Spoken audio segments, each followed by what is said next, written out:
Are you an indie podcast or content creator looking to reach a wider audience? Look no further. Introducing Podcastic, the ultimate podcast network designed exclusively for indie creators like you. At Podcastic, we believe in the power of unique voices and fresh perspectives. We're here to amplify your passion and creativity, connecting you with a growing community of engaged listeners who crave original content. Podcastic is more than just a platform. It's a support system built for indie podcasters, offering a range of resources to help you succeed. From tailored promotional campaigns to professional production assistance, we're here to help you shine. Our intuitive platform makes it easy for you to be seen and heard. We do all the heavy lifting for you. You just show up and create. Plus, with our advanced analytics, you'll gain valuable insights into your audience's preferences, allowing you to refine your content and grow your fan base. Ignite your passion, expand your reach, and thrive with podcasting. Visit our website at www.podcasticlife.com to get started. Podcastic, the home for indie podcasts and content creators. The content you're about to hear is a part of a paid programming segment. The views, opinions, and statements expressed belong solely to the sponsor and do not reflect those of Podcastic or its host. This segment is for informational and promotional purposes only and should not be considered as advice or endorsement. Listener discretion is advised.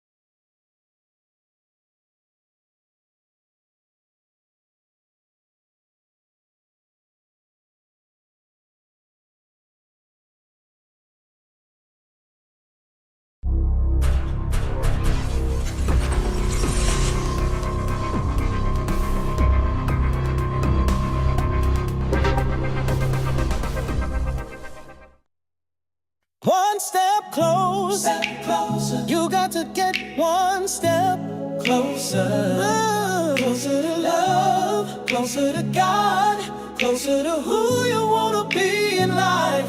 Why? You got to get one step closer, closer to love, closer to God, closer to who you wanna be in life.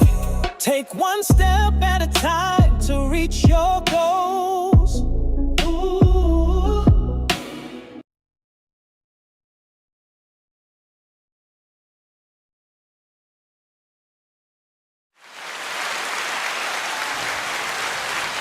Hey everyone. Hey. Welcome to another episode of One Step Closer with Shani Shan. And we have another great show for you today. I have an amazing guest with me today that has such a profound story. So I definitely would want to get into a little bit of the bio so we can get him introduced and we can start the show. So Tony Two Fingers is the guest for today. And from the heart of Detroit, more specifically East Davidson, it rises a legend forged in fire, pain, and lyrical prophecy.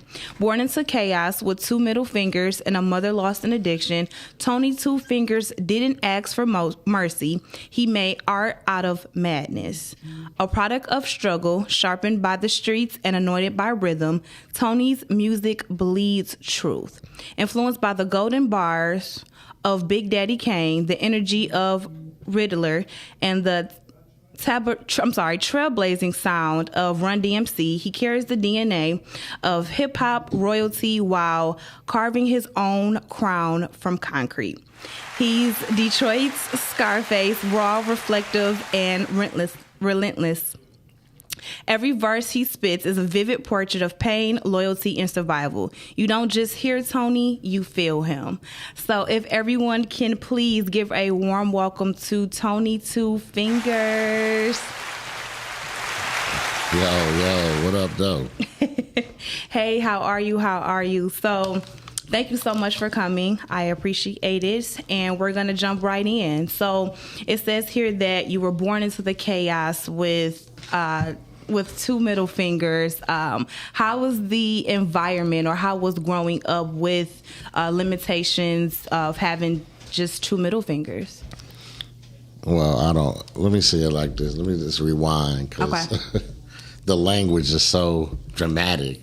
How were you born into the chaos? I was just born in, I guess if you want to call America chaos, I was born in this world that way. But I don't use, even terminologies like limitations are almost like foreign languages to me, because you don't miss what you never had. So that's true.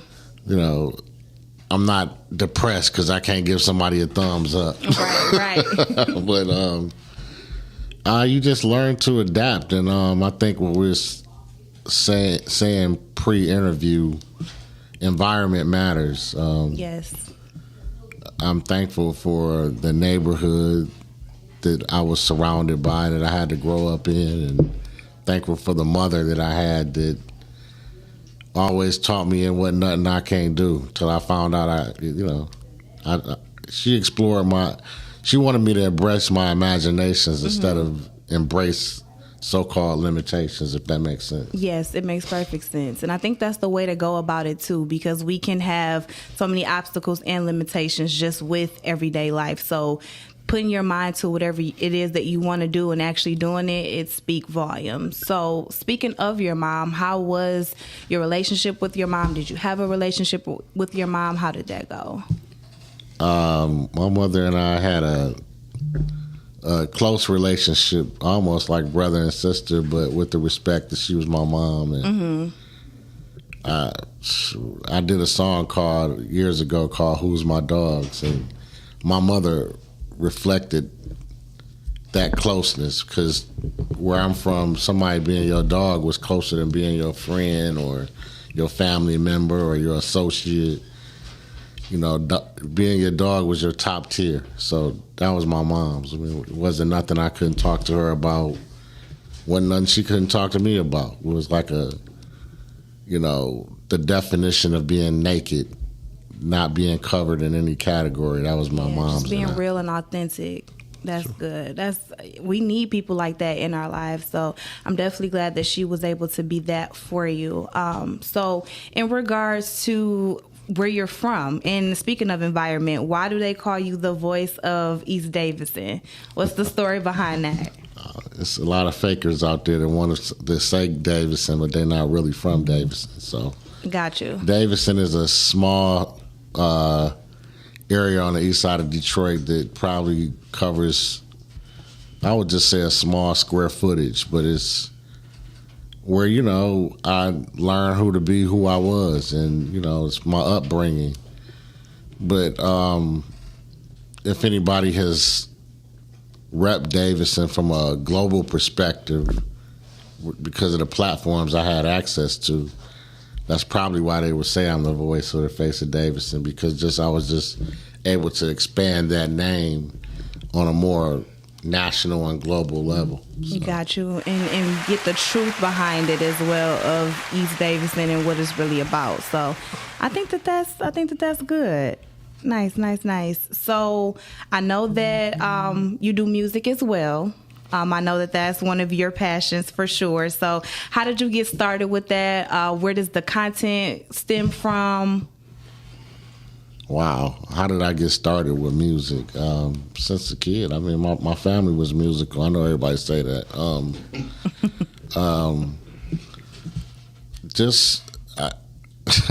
I came up, like, I think it said in the bio, like, I'm from the original, what they would call hip hop or rap, influences like the Fat Boys, Run DMC, LL Cool J, those type of artists, and then just a plethora of them that I don't want to have to bring, because then you start listing people and then you leave somebody out. And now they mad. Yeah, we can't do that.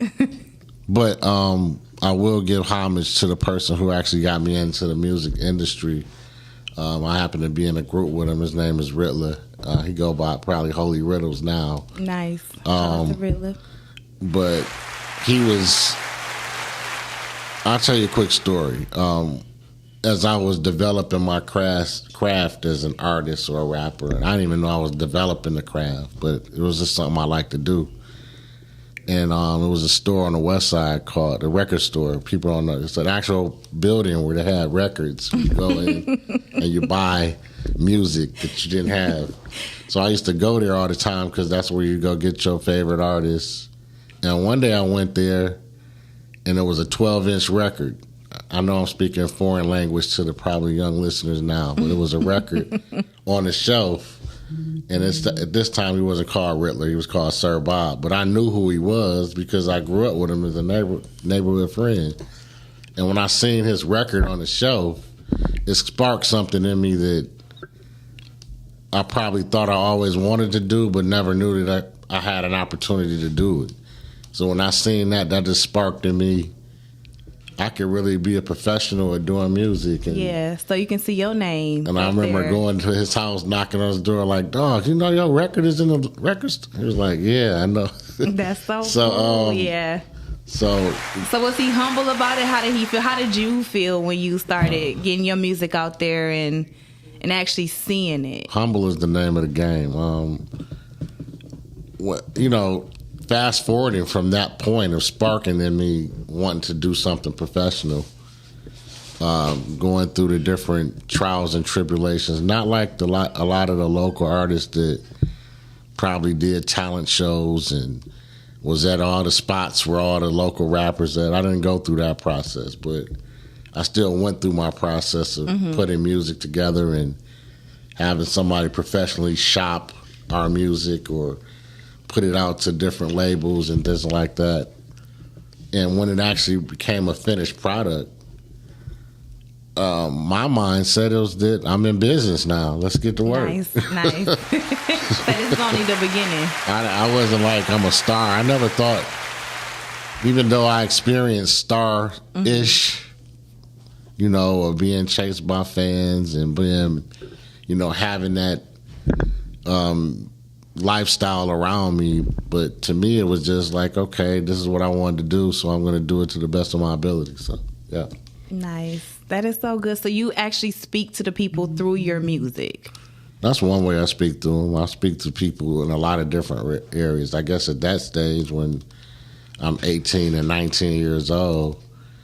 Okay, so music was in your earlier stages of life, though. Okay. Yeah, it's layers. Okay. So it's not just one thing; it's layers. Okay. But I don't want to say it like it's a distant past. It's something I still do. Something I'm putting together a project now, which probably will be one of my last things that I'll do as far as music. But other than that, I probably consultation and featuring on other people's records and stuff like that will still probably be available. But as far as me as a solo artist or trying to put out a project for myself, I'm doing one more album that'll be close, near and dear to my heart, just for legacy purposes. I don't really care if it. Nice, leaving behind that legacy. That's important. Yeah. That's important. And I feel like your story definitely needs to get out there, and the people need to hear just the story, the music, the process, like you said, and then that's a product of your environment. So I feel like that is dope. So going back a little bit, do you have any siblings? How was your family dynamic? Do you have a wife, kids? Yeah, married for 27 years. Nice. That is. Now I'm putting some age and perspective to who you's sitting before you right now. That's good though. People can't even make it 27 days, so 27 years is definitely commendable. For sure. Yes, definitely. 3 sons, a daughter, a goddaughter. Nice. It's all good. Nice. That's life so is good. Wonderful. That's good. Life is what you make it. So I definitely think that is good. So as far as the music goes, albums, how do you come up with the titles? Like what does your inspiration draw from? What's going on in my life at the particular time that I'm putting together music. It's various of things that go through your mind, and then you try to capsulize it all and say, this is the message, or this is what I'm trying to say with this body of work. I did a record called Cocoon, which pretty much, if you were to examine and break down what cocoon means from a scientific perspective, a cocoon is something that you hibernate in until you're ready to come out of. So that was like my first attempt at as being a solo artist. I keep saying solo because most of my professional music career has been in a group. Okay. So, do you prefer the solo route, or you still like the group dynamic? There'll never be nothing like the dynamic that I had with the other brothers that I shared the stage with. That's real. But yeah, I had the ability to be able to express myself from a solo perspective. So it's not a preference, but it's just another opportunity or extension of what I would like to express about myself. So nice. So how was it being able to share stages and spaces with people like Tupac, people like MC Hammer, things like that? Was there any advice that was given, or was the opportunity within itself just an experience, life-changing? Tupac, definitely passion.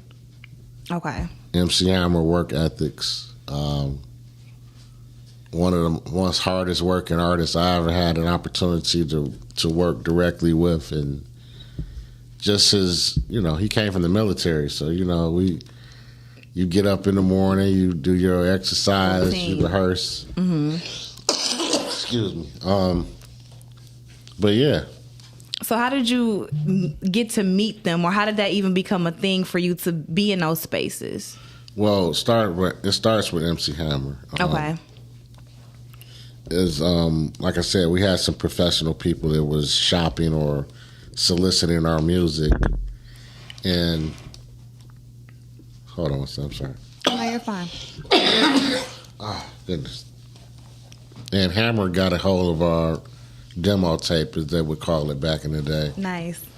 And he liked what he heard, flew us out to California, and the short part of the story, we did a record deal with his label and Capitol Records, and began our journey as professional recording artists.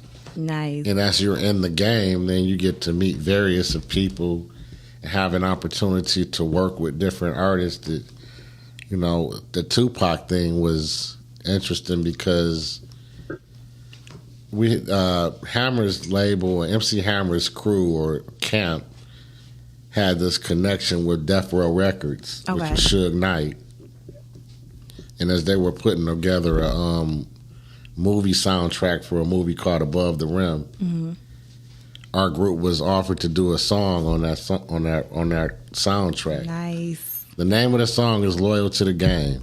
Okay. The history behind that song is that DBG has submitted a song called Loyal to the Game. Tupac heard that record and said, I wanted to be on that record. That's so nice. So, okay.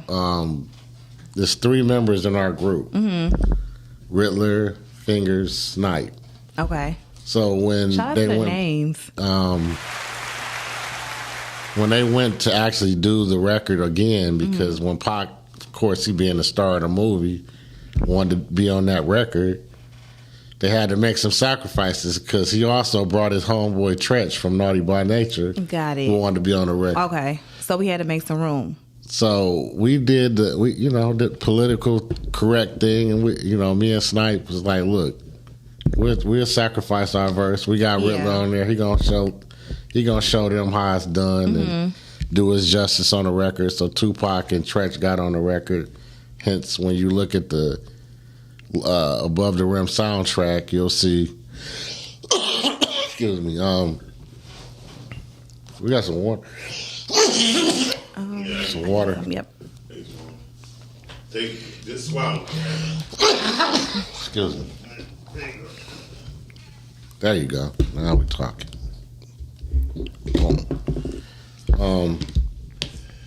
That is the story behind the record Loyal to the Game on the Above the Rim soundtrack. Nice. And I think that was just real, the fact that you said that your music was sought, and then, hey, I want to be on that. So the fact that you were able to connect and make those connections and reach those particular people's ears, it just speaks volume as to the content and craft that you put out and that you work so hard to do. So shout out to you, and also for making a decision with your team to be able to be like, hey, I think that you can hold us down. I'm gonna go ahead and sacrifice this for something bigger. I feel like a lot of people want to be in the limelight all of the time, but sometimes when you are in a group, that's what your group and your team is for, to be able to lean on them, depend on them, and make that collective decision to be able to do what's needed to be done. So I think that speaks volumes for sure. So another layer that you are into is health and wellness. Absolutely. How did you get into that, or was that just a lifestyle, just off rip, or? Health and wellness started because I wanted to change my health dynamic. Okay. I found out that, I didn't find out like it was a discovery. I just wasn't healthy. From blood pressure to being pre-diabetic and all the things that come with different illnesses, I found a way to reverse a lot of things that was going on with myself. And so it sparked something in me to want to show other people, There's not enough people talking about insulin resistance. Oh, no, not at all. And so I think once we learn how to change the dynamic of our bodies to a better health environment, we'll live longer, we'll have a more, quality of life. I agree with that. I've said before to I forgot who I said it to, but I said God designed our bodies to heal itself. Yes. But the environment is designed for us to kill ourselves. Definitely. Keeping us stagnant. So you got to navigate through the environment in which you're in, and I've learned how to do that. So, of course, I'm going to share it to whoever want to listen. And that's real.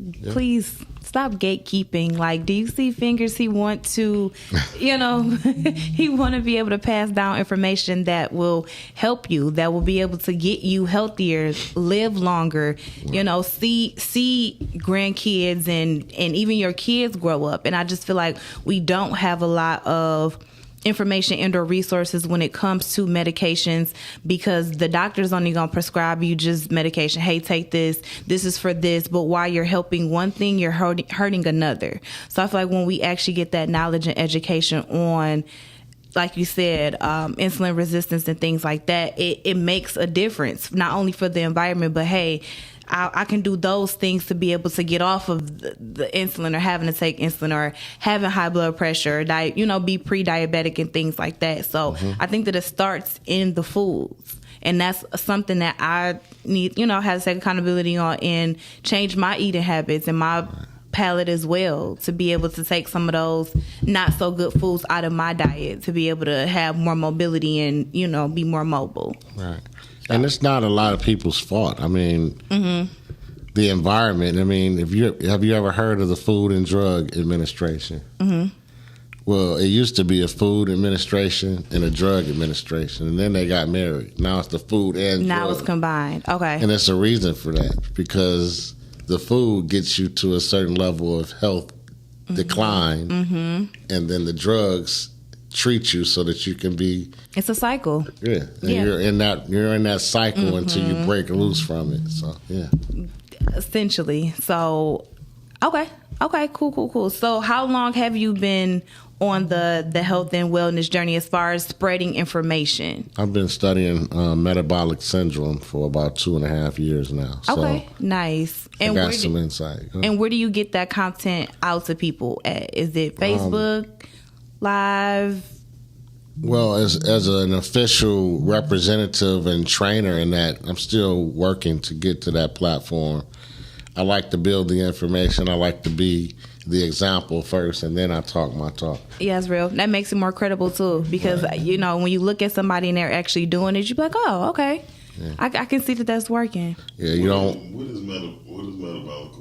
Metabolic syndrome is a breakdown of your microbiomes and your. I don't want to get too scientific, but we have bacteria, good and bacteria in our gut. our gut health is like our second brain, and when it becomes infected or in a bad, and we put a bad environment in our bacteria, you get insulin is a hormone that really regulates how all the other hormones in our body work. And when you become insulin resistant, you can't lose weight. I don't care how much you go to the gym. Yeah, it's on because insulin is a storage hormone, so it makes your body store fat. And I don't care whether you're eating carrots all day or you eating candy all day. Yeah. Does water retention have something to do with keeping Insulin that weight resistant. on too? So our goal is to become insulin sensitive. Okay. Once our insulin levels are low, we can then start to use the stored energy that we have in our guts and, all these areas, these fat pockets that we see in our body. We can start to use that for energy. So it's a combination. And I've learned, and I don't want to start down a rabbit hole, but I'll just say it's a lifestyle of fasting. Okay. It's a lifestyle of choosing the right foods. Just eating whole foods. Yeah. If it's an apple, eat the apple. Don't turn it into apple juice. Okay. Now, is it intermittent fasting, or how often are we fasting? I teach intermittent fasting first. Okay. Then I go, depending on what ailments, if somebody has a chronic ailment that they're trying to overcome, then I teach how to do longer fasts. Like I do a 7-day water fast twice a year. Okay. And but you could reset your whole immune system with a 3-day water fast. Really? Yeah. But you have to be diligent with it. And then what's important is not how you break your fast is just important as the fast itself. So you don't want to. So don't break it and then just start consuming everything again. You don't want you're breaking your fast to start. Oh, I'm going to Coney's and getting me some chili fries and some 6-piece wing dings or whatever. Right, with the ranch. Yeah, exactly. Yeah. That part. But right. Okay. So there's information out there, but there's also encouragement, which is what I bring to the table, and education and inspiration. Yeah, I feel like we need that. And then, like you said, talking to people that have actually went through it, experienced it, know about it, is of the same race. Because I feel like that's a thing too. A lot of health providers that we go to may not be of us, so they can only tell us a certain thing, but our bodies are different. So the same information may not work for us like it do for them. Different medications, that's why it's more so of a trial and error. You may have to switch out some things. So I think that really just with eating healthy and cutting out all of the excess things that we don't need, it can definitely start to repair our body and get us on the right track for sure. Right. So along with the counseling that you do, you are also a minister. Absolutely. Okay. So when did you start the ministry work? I will say this. The ministry that I fellowship and studied up under, I'm celebrating probably my 33rd year in that ministry. Nice. I don't wear titles like pastor so-and-so and bishop this and that. But do you like the respect, though, of minister? Oh, I don't. I'm just Tony Gooden or Tony Two Fingers on this interview anyway. Okay. But the information and how I use it is what's important.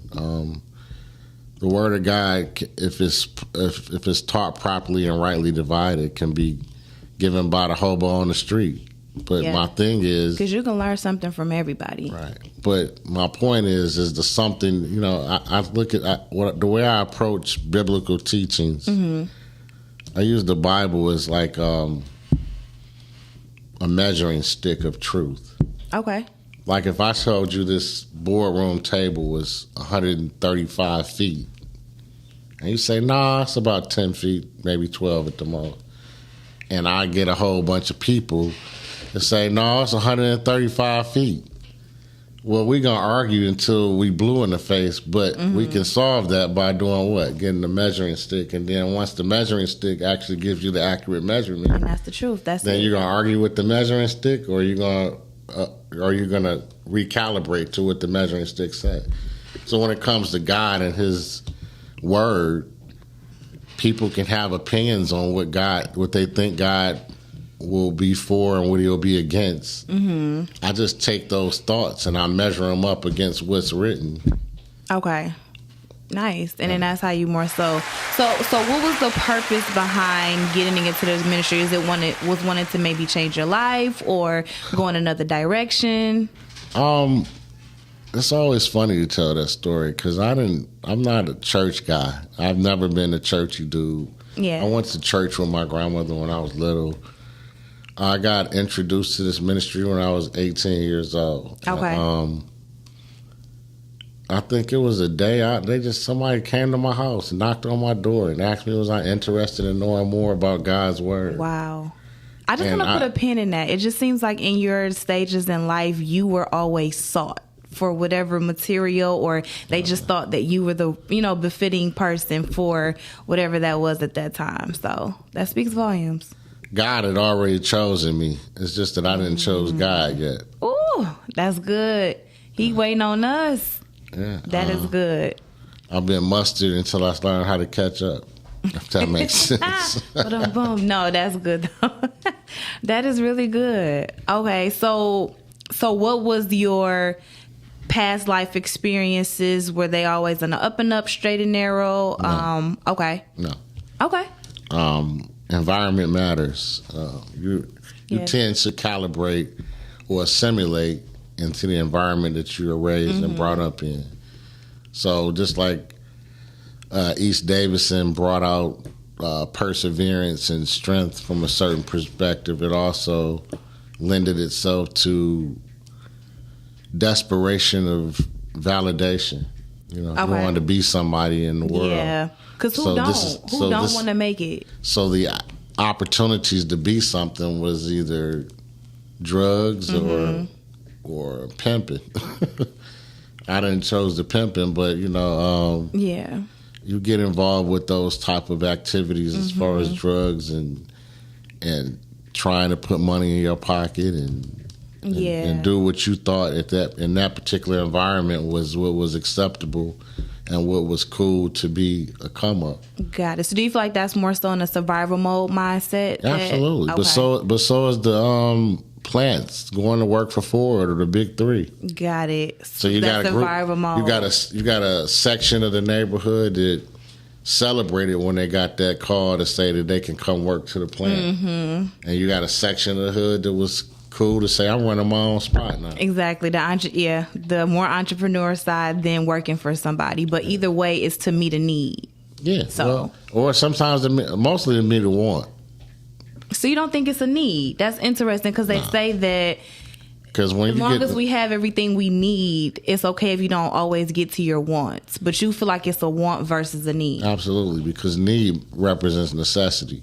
Right. When you get the bag, you're going to get some jewelry and you're going to get the latest brands. You don't need those Louis Vuitton shoes and those Gucci shoes. You just want it. So you feel like once you're, I guess, so deep into that environment, you meet all of your needs and then you can start splurging on your wants. Depending on your level of thought process. Okay. How much you're trying to, what validates you? Is it the garment you're wearing or the mindset you have based upon helping others? That's the one. So, because that'll take you far.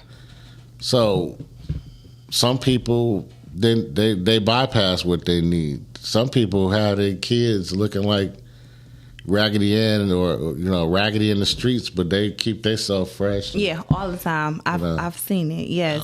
So, what are the risks of that life or environment? Is there any risk that comes with it, or is it a misconception that people think about that lifestyle?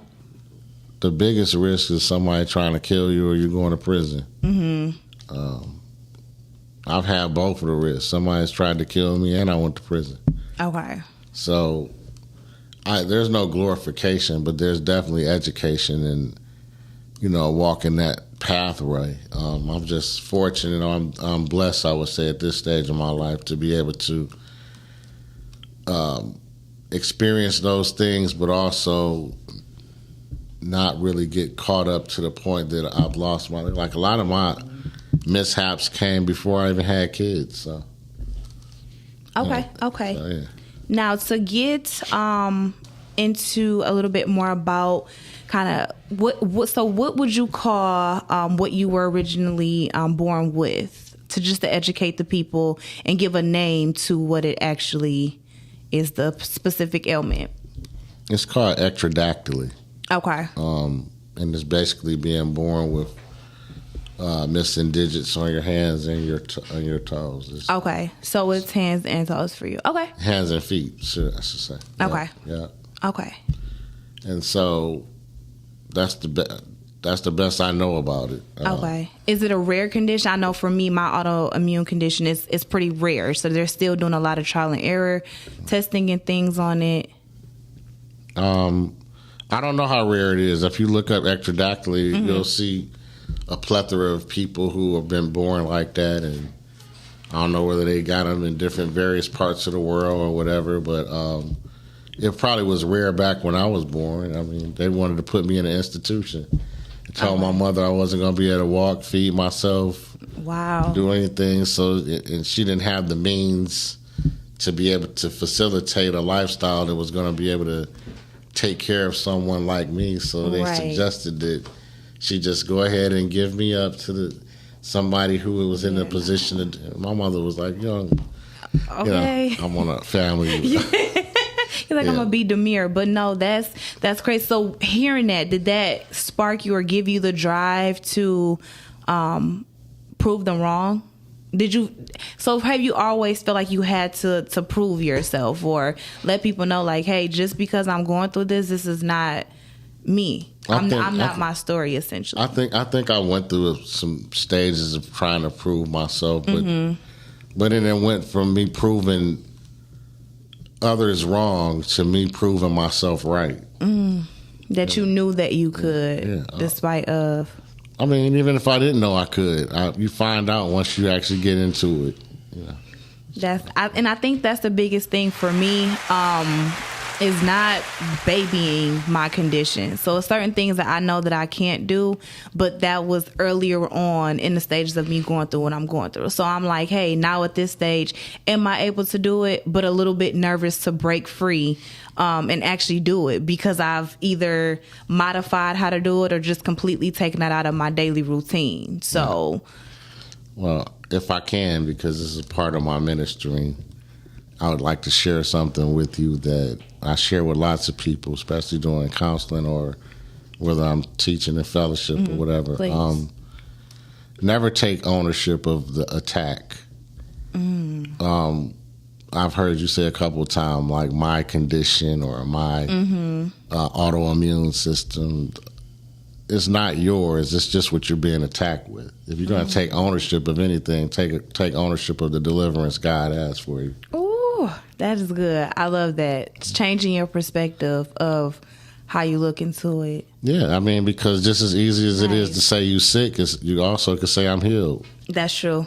It takes the same amount of seconds. And what you say. So I do need to change that. Everybody's talking about, well, I'm manifesting this or I'm speaking things, but they don't want to speak what's the truth. They don't want to measure their thoughts up to what God. If you can measure yourself up to how God sees you, you will walk differently. That's good. So. You will walk differently because you think differently, and it changes your perspective. So I think that is so good. So speaking of the counseling and helping others in the ministry, when you counsel people, do you ever help yourself, or do you ever come into those revelations where it's like, wow, I get it now by helping others? The first lesson that you'll learn is the one that you learn for yourself. Even when I'm teaching in my ministry capacity or whether I'm counseling somebody, you have to go through a thought process of even being able to articulate what you want to say to them. So in that process, you're learning as well. It's always a sense of learning, and then I like how my ministry puts it. You receive, you retain, and then you release. You receive information, then you retain it to get the nourishment out of the information itself. Then you release it to someone else so that they can get the benefit from it. I love that. Yeah. I love that. That can be put on a shirt. Believe me, there's some shirts out there that say that. I just don't have one on right now. But yeah. Nice. So, okay. Nice. So you are a distributor as well. So you are able to give certain things out as far as merch or just different things that you kind of sell. The only thing I distribute at this point right now is feminine hygiene products for women. Okay. And I think that is good. I got involved with that business probably like 7 years ago. I got introduced to a sanitary napkin that was for women. Nice. That was helping relieve cramps and eliminate odor and those are real things. Have super absorbency.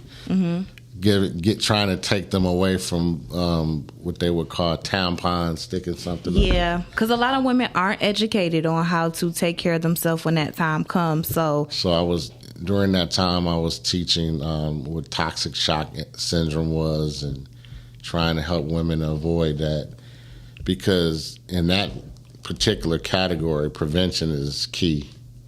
Okay. You know, the ailments and stuff that women go through, from even starting their cycles to using the trash that they got on the shelves, to that develops over time, fibroids and all these other different things. Because of the things that are used to make these things that are supposed to be. So when I found a natural product that I could get involved with, I got involved with it, became a distributor, and I sell those products. So. But I'm not plugging that business. Yeah, right now. You're fine. Just shout out to the layers. That was another layer, you guys. Layers. That was another layers. It's layers. Yes. So what piece of advice would you give to the listeners right now to let them know that they are one step closer to their journey or reaching whatever it is that they're trying to reach? What advice would I give to people being one step closer to their... I would just say keep moving. Keep looking for the things that are going to benefit you versus distract you and hold you back. Life is a different journey depending on what phase of life you're in. So I would say embrace what is comfortable. The skin, whatever makes you comfortable in your skin, get inside of that and continue to be about your being. That is real. I'm always going to say God first. Yes. But how do you practically apply God first is more important than the words itself. For sure. I mean, we have a habit of having good sayings, but no doings. That's true. That is true. It definitely takes action. It takes the work. So I do want to take a minute to acknowledge the people that are listening and that are in the comments. Jess said, hey, friend. Hey, friend. Richard said, good afternoon, Shan. Calvin said, let's go. Mark said, what up, though? Todd said, what up, though, Telly? And then Tam Telling Tales said, good afternoon, y'all. So thank you, everybody, for taking the time to tap in and just kick with us here at the table. I'm definitely having a good time. So what's coming up next? What are we getting into? What do we have coming up? What's coming up is, I don't know if I said that earlier in the interview, I'm doing a farewell project. I don't want to say farewell like I'm going somewhere, but I'm... You said for the legacy. For a legacy record. I'm doing a record called, or a body of work called Fingernopoly.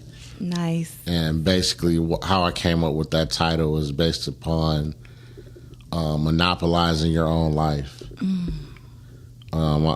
One of the lines in that title track song is, the only real way to rep your hood is buying up the property. And that we want to rep a neighborhood. Like I'm talking about, and I have to put myself in check. I'm talking about East Davidson, but I don't own any property in East Davidson. You see, water your own grass, build up your own environment. So that's good.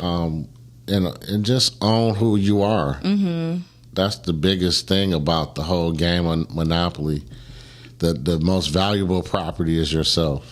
Yes. But we tend to lease it out to everybody else, but we don't own it ourselves. We don't get the best benefit of who we are. That is good. So, yeah. That is good. The names that you be coming up with, I really like them, and they are very thought-provoking, and like you could tell there's a lot of thought that was put into it. So that is good. Okay, so is it a time frame that we can maybe be expecting this? I'm looking at the end of the year. I'm taking my time. Okay. I've been in the music industry with deadlines so long that I just didn't want to put any restraint on myself or try to make it like it's got to be out in the next 2 months. I'm just going to take my time, and when it's done, it's done. It's always quality over quantity, so definitely take your time. For sure. And because of the people that you've ran across and have performed with and been on stages and environments with, I can only imagine that you have great content, great fire. So definitely take your time, and we will be waiting on Fingernopoly to drop. The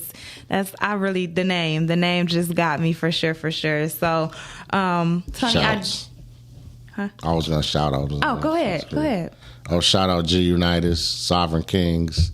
Nice. They're the one organism or organization I would say that was able to even get me to commit to doing some type of music at this stage of my life. Not that I was disenchanted, but I just wasn't inspired by what I hear today. So, nice. Just, take somebody.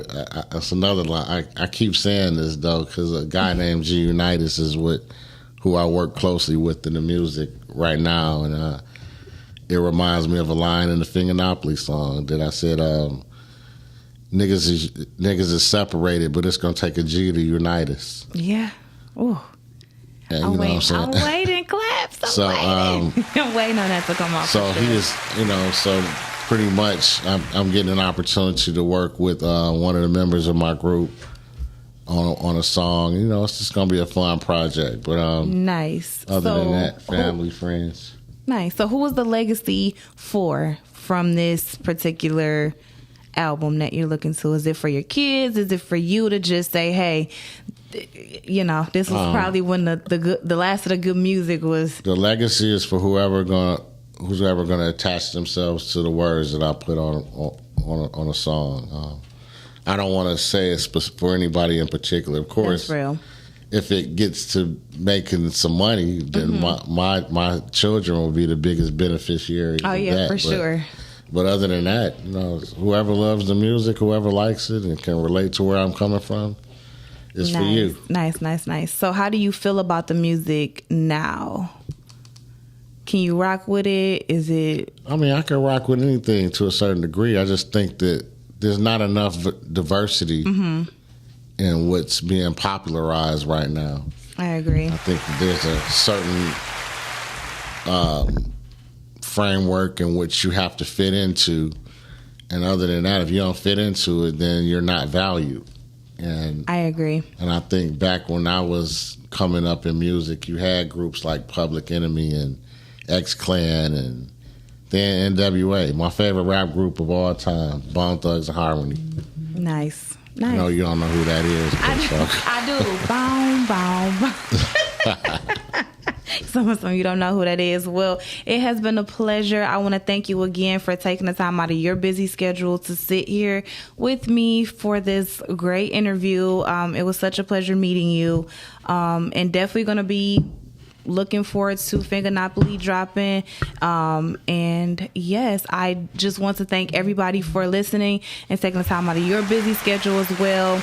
And I want you to know that on today, you are one step closer. One step closer. You got to get one step closer. Closer to love, closer to God, closer to who you want to be in life. Why? You got to get one step closer. Closer to love, closer to God, closer to who you want to be in life. Take one step at a time to reach your goal.